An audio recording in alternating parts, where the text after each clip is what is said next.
Recording. Okay. Is it going? Yeah, I think so. Yeah, it says recording. Okay, Okay. perfect.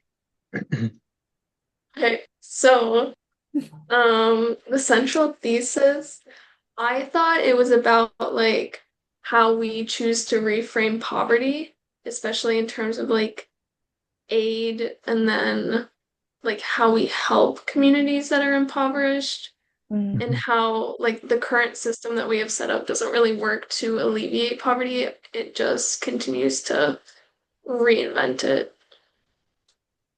yeah.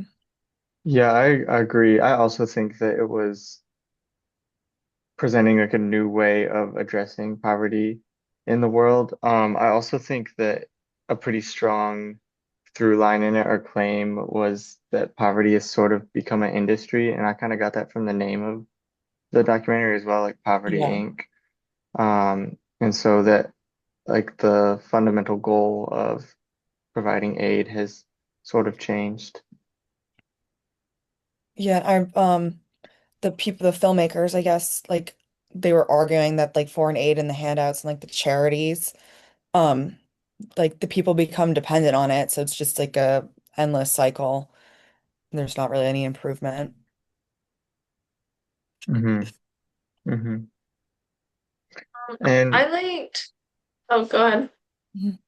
oh, I was gonna go on to the lenses. Is there something else for I'm gonna do the same thing, so go ahead. Okay. because they covered a lot of different lenses. I'm trying to recall what they had. They had the people who did the orphanage. They had the one shoemaker guy. The Tom's Yeah, shoes. the Tom shoes. And these are people, but they're also lenses.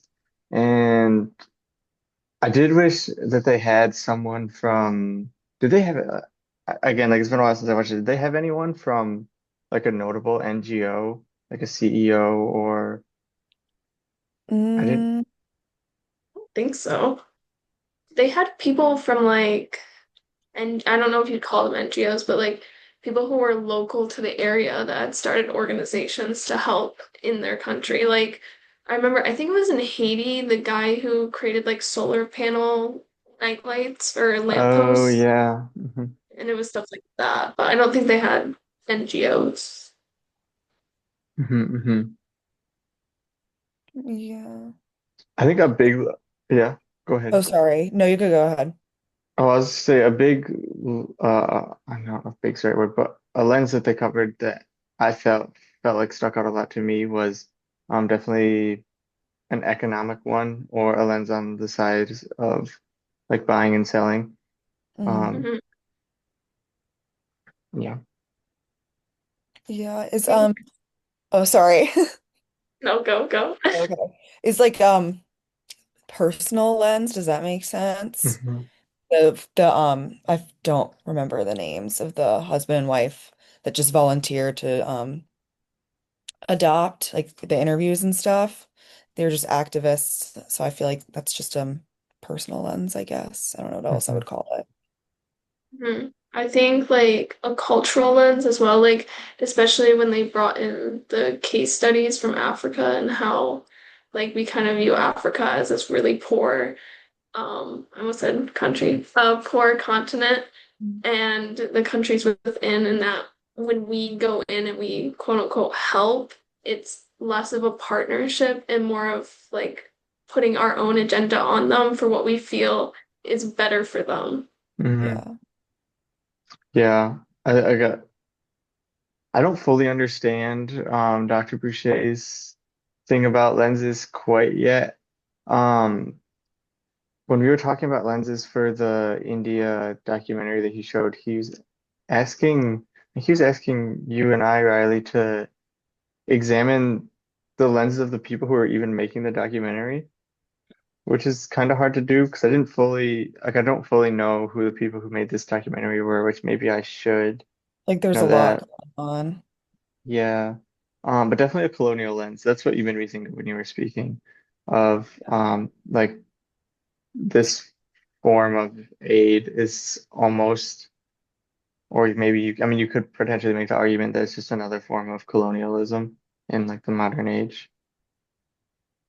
Yeah. I know they mentioned that in the documentary, and also like it kind of goes along with the global hegemony theory by Stuart Hall that we talked about in class, and Oh how yeah. like we haven't really escaped colonialism. It just kind of has a new name.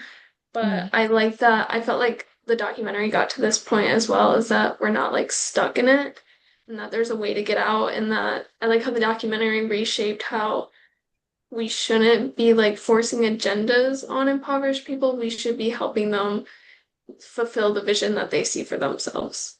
Yeah. Hmm. Hmm.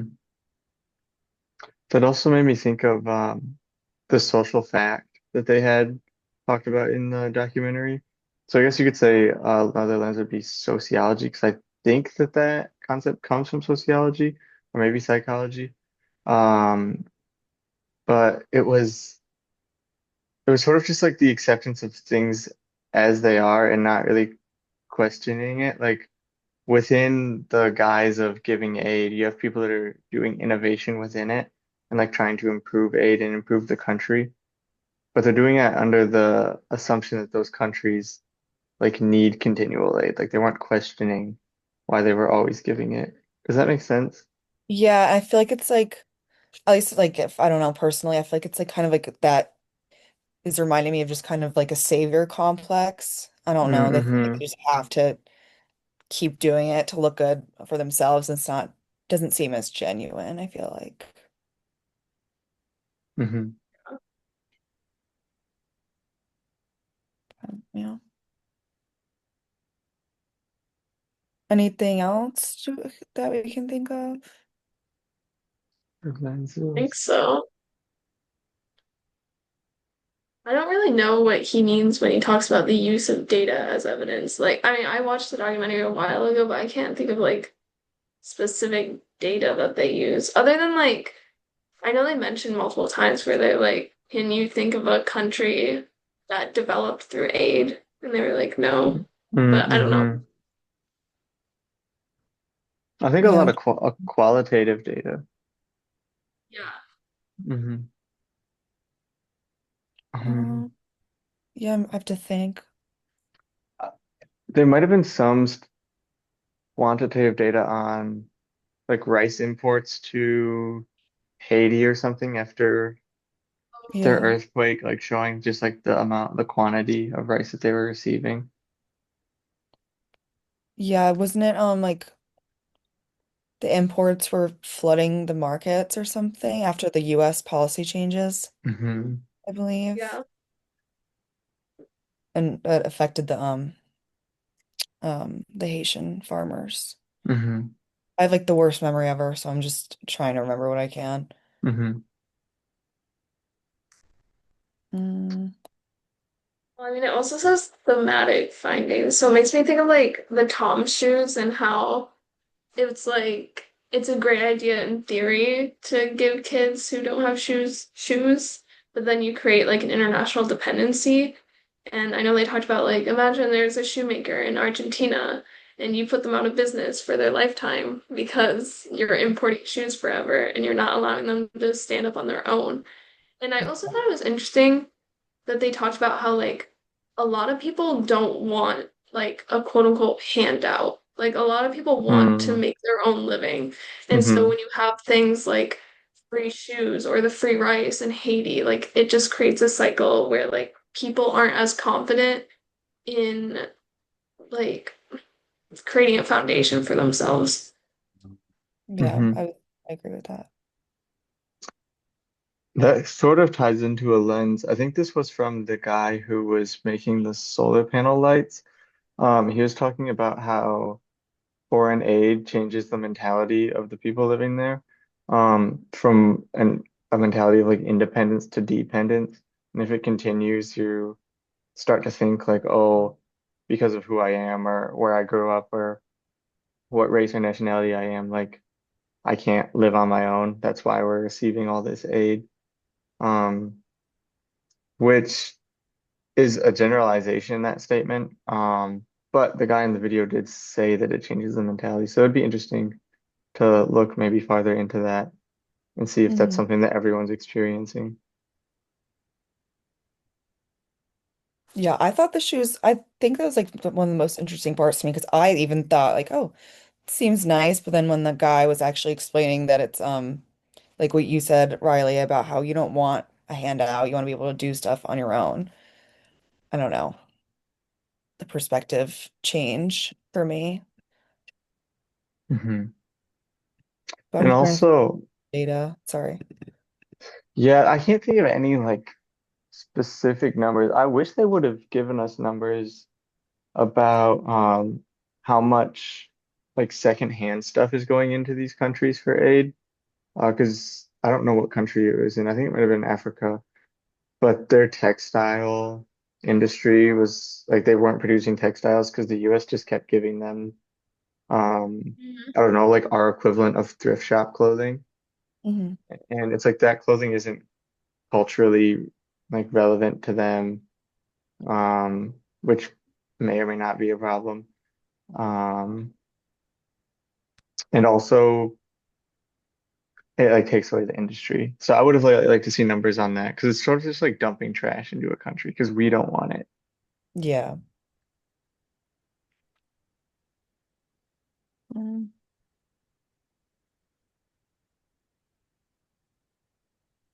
yeah, I don't Well, know. in terms of like a personal opinion, I thought the orphanage like part of the documentary was really interesting when the lady was creating the jewelry shop and she was purposely employing like mothers and fathers and talked about how like that's actually helping more children than like directly going to the child and helping them because like the mom or the dad or whatever, the family member is able to take care of their children, but they need a job or like they need some way to have housing or money for tuition in the schools.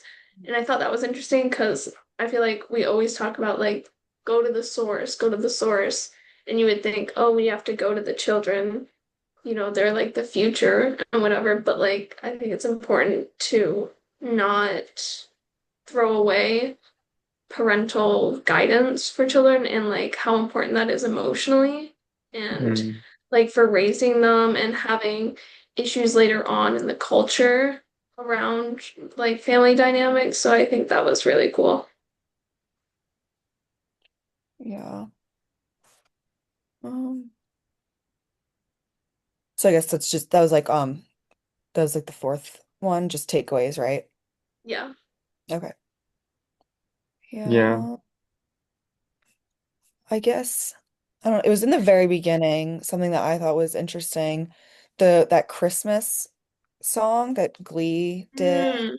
Oh yeah. It was just like it was kind of crazy. I don't think I've ever heard it before. I might have. But it was just the stereotypical like what that woman was saying. You're just taking the whole continent and like assuming like these things like how are they going to know it's Christmas? There's no water, snow, all of this. I just found it interesting because I had never heard that song and I've never seen Mhm. Glee. Yeah. It is interesting. They didn't, I guess they did sort of explicitly say it. Um, but like Africa is like a super resource rich continent. And I think that there's a lot of foreign interest in that area, and a lot of countries are benefiting off keeping Africa the way that it is. Um, Not all of Africa is impoverished, of course, but I mean, when you think of like why can an NGO continuously supply, um, like why does it have the ability to continuously supply goods for free? And that's because it's either getting donations from someone with foreign interests like in that area or and slash or a business has begun where they're making money in some way off of what they're doing, which should not be the case. Either should not be the case for helping.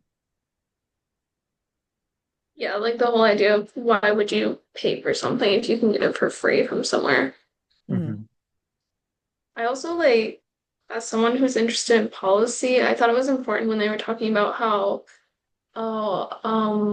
property laws is a big issue in developing countries and how they're not really I don't want to say no, they're not really prioritized or people aren't educated on property laws. Like I know, oh, I forgot where he was from, but some guy in the documentary was like, I have a temporary shop or a temporary location for my shop where I'm selling vegetables or something, and I can't own the building and save up money for my children and stuff because the government doesn't see the temporary location as like Mm. owning property. So there's a lot of barriers that way in terms of policy that hold people back.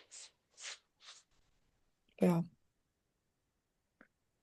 I think they called it the rule of economic law, and that was sort of, in my interpretation of it, it was like a set of rules and rights that you need individual citizens to have to build a country, to do stuff like own property Mhm. and take out loans and pay them back, so that you can start a business, stuff like that. But they just don't have them because their governments are corrupt.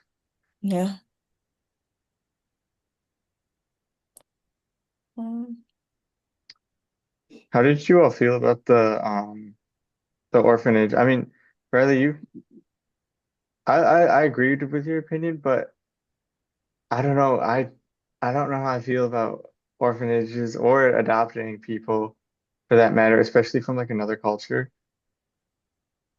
I think it's yeah, I feel gray like you have area. to definitely be educated and can't just take a child away from what they know and not have them experience like where their parents grew up. Because my step cousin is adopted and she doesn't know like really anything where she's come from. So I agree Mhm. with that. But I like that those parents still wanted the biological families to still be involved. I think that that's pretty cool. But yeah. Yeah, it did seem like the jewelry shop was a little like preventative. And like, I know they talked about a father that was working or he was expecting a child, right? So kind of ensuring that there isn't ever going to be a situation for him in the near future where he has to feel like he gives his child up for adoption because he can't support them.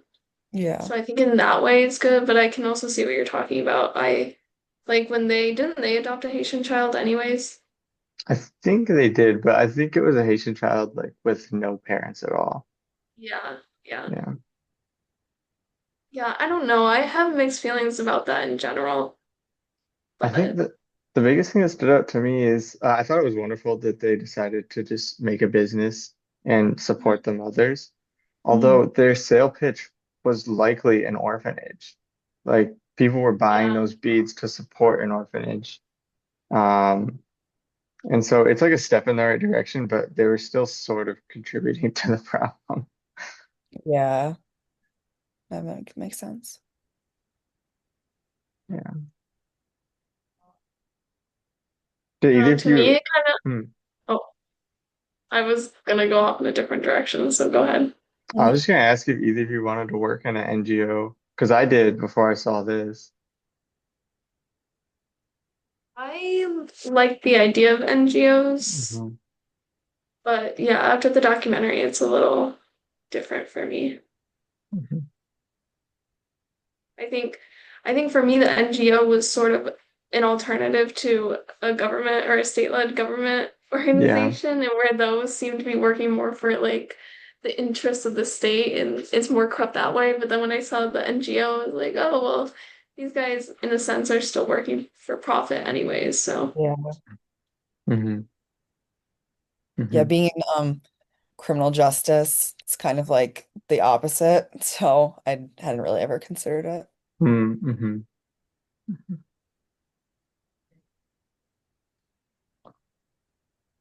Hmm. Yeah, I don't want to be contributing to the problem by being in the government, but I guess you can't really win. yeah.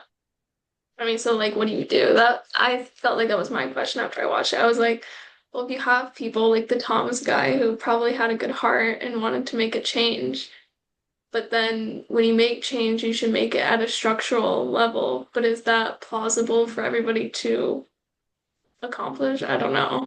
Right idea, but wrong execution for sure. Hmm.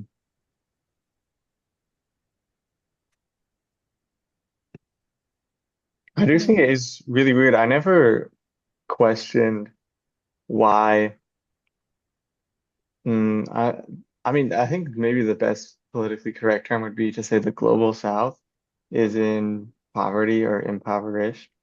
Um, like, and it was not something I ever really questioned. I sort of just accepted it as a fact of the world. But I mean, we've been around, all three of us, for about 20 years, likely. Um, and I don't know if it's gotten much better, but like in that area, maybe it has a little bit, probably with technology. Um, but it is a weird thing because some nations develop very fast, and like we have that ability. Um, so it's just weird slash unfortunate that we're letting it like continue on. Yeah. Hmm. I don't know. I took a class on developing societies, a sociology Mm, class last semester, and we talked about like how development as a term is really like colonially like mm, I don't know, embedded. And it was really interesting to me because I'm like, oh, like all these places where you kind of like victim blame in a sense, like, oh, Africa's poor because, they can't, they're so corrupt. There's no way for them to move in the right direction because they're kind of shooting themselves in the foot. But then I know the documentary kind of mentioned like a big issue is that they're not being taken seriously in the global community, especially when it comes to trade markets, right? So like I know you mentioned this, Joe, is like we like to exploit them for the resources because they're cheaper. And if hmm. Yeah, we allow them to develop, then we don't have that same relationship going on. So it's definitely more of the Western fault than theirs for sure. I agree. Yeah, I think that the countries in the West are definitely like a big actor in this. But also, it sounded like the international organizations like the IMF and NATO or well, I can't think of what else it is, the United Nations, like also funding this. And that's The World Bank. problematic. Yeah, the World Bank. And that's problematic because that's supposed to be a bipartisan institution, and it's definitely not. Yeah, definitely not. But it all goes back to World War II. Yeah, yeah, it does. Do you remember the part in the documentary they were talking about the US's stance on the world after World War II? It was development, which they mentioned was rooted basically just in colonialism Hmm. and Yeah, and also like a white savior complex, I think, as well. Yeah. yeah. Also, like if you think about the classic, like Big Brother America, right? Mhm. Especially in Haiti, we did that so many times. I know they showed that in the documentary, but like where Haiti was like, hey, like we do want help. And then we offered them the help that they didn't want. And now they're one of the poorest, most corrupt countries in the world. So, Yeah.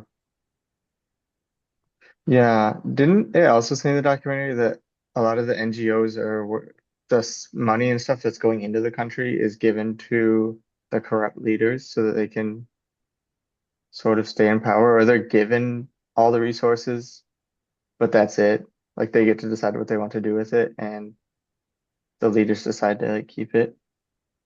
Was that in the Mhm. documentary? Or am I just like, something I remember, like, they were talking about how the profit goes to the stakeholders that buy into the NGO, and hmm, that NGOs are more likely to work for government contracts because they pay more money and they have more resources. I don't So, I don't know. know. Hmm.